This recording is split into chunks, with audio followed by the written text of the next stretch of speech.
चला आता 21वा. सकाळी आपण 9:15ला पहिला अध्याय सुरू झाला होता. 9:15 होऊन गेले होते. एवढा वेळ लागतो, पण मी एका मागोमाग एक सांगितलं तर पटापट अध्याय होऊन जातात, पण ते उरकल्यासारखं वाटतं. पोथी मधून काही अनुभव सांगितले की या शक्तीवरची भक्ती दृढ व्हायला मदत होते, म्हणजे अनुभवांचंही महत्त्व खूप अनन्यसाधारण आहे.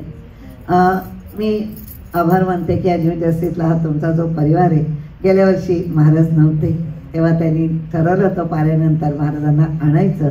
आज महाराजांच्या समोर आपलं पारायण होत आहे, त्यांची कृपा. फार सुंदर मूर्ती आहे, फार सुंदर, खूप बोलकी आहे, भाव वगैरे चेहऱ्यावरचे अप्रतिम मूर्ती आहे ही. फार थोड्या मूर्ती आहेत ज्या हृदयाला स्पर्शून गेलेल्या आहेत, त्यातली ही एक मूर्ती आहे, खूप सुंदर. आणि हा न्यू जर्सीचा परिवार जो आहे तो माधवी आणि शुभांगी या दोघींच्या नावाने सगळे ओळखतात. नाही म्हणजे त्यांचं नाही, पण ओळखणार मी सांगते.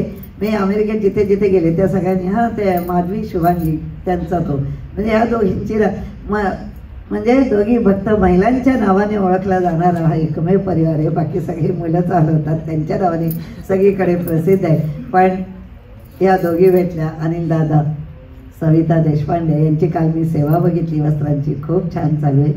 महाराजांची कृपा अशीच आपल्या सगळ्यांच्यावर लाभो हीच आहे माझी त्यांच्याच्याने प्रार्थना. खूप मोठं परदेशात येऊन, 7 समुद्रापार येऊन तुम्ही महाराजांच्या भक्तिमार्गाचा प्रसार करत आहात. हे कार्य महाराज तुमच्याकडून करून घेत आहेत, म्हणून तुम्हाला महाराजांनी इथे पाठवलेलं आहे.